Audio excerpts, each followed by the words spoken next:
So attention is the real currency now, and filmmakers are competing with everybody.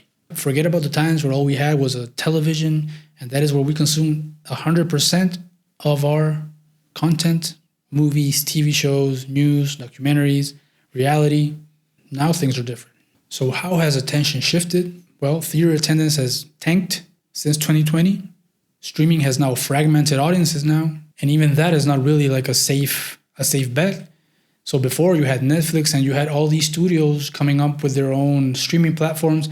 Now they seem to be wanting to sell their platforms and really consolidate it into like a big platform like Netflix, for example.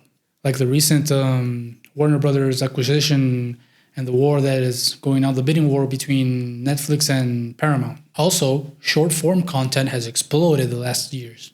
And now the attention spans have really diminished, and people now seem to have a culture of just infinitely scrolling through whatever catches their attention. Who owns the attention now? So this is a topic that I've seen a lot in discussion on the internet, which is the death of the celebrity, right?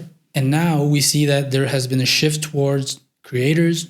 So for example, before you would see a documentary on Animal Planet.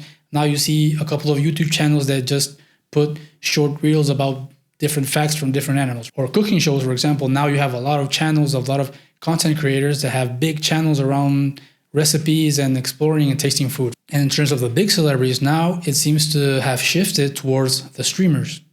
So before, we used to see our favorite musician or a favorite director or actor go on a different TV show, and we were like, oh, look, it's cool. They're promoting this movie. And it was like, the celebrity was like the commodity, right? She's like the diva. Okay, I'm going to go to this show and talk a little bit.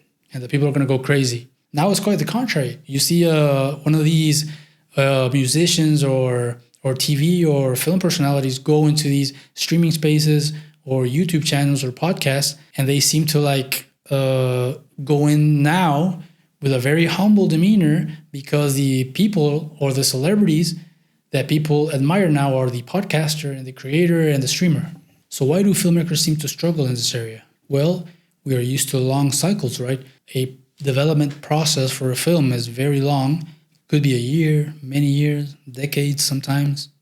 It's also used to gatekeepers, right? It's sort of like a Mortal Kombat or a game type structure where the indie filmmaker has to go through these different bosses to see which one approves their filmmaking project. So, and a lot of big studios pride themselves in saying that, oh yeah, our receptionist handles a lot of these projects. They skim through the ones they like because they know what we like. So imagine you as a creative filmmaker and having your work just tossed to the garbage by a receptionist.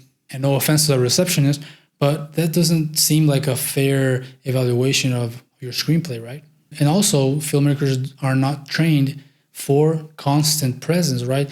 So this constant need to be like in the front of the attention world seems to be like a draining experience for these filmmakers who were not brought up or did not make their careers in this way. It was always a cyclical, phasing type of progression. So what can we leverage here as filmmakers to help us? Well, we understand story, emotion, the visual language, but perhaps we have been focusing that skill only towards our film projects, but now we have to realize how to integrate it into our daily, I suppose, online presence.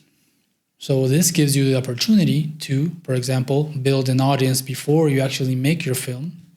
You can test ideas publicly and take advantage of that skill and that understanding of storytelling. So if these content creators can use these basic skills of storytelling to build their audiences, then why don't you use it as well, since it's something that is a skill that you use for your film projects? So attention is not the enemy, and we should not resent that the attention is shifting, but let's see how this can be a bridge to connect us and our work and our art to these audiences. So what do you think about the attention war, and how do you as a filmmaker fit in this new and ever-changing ecosystem? Please share your comments below.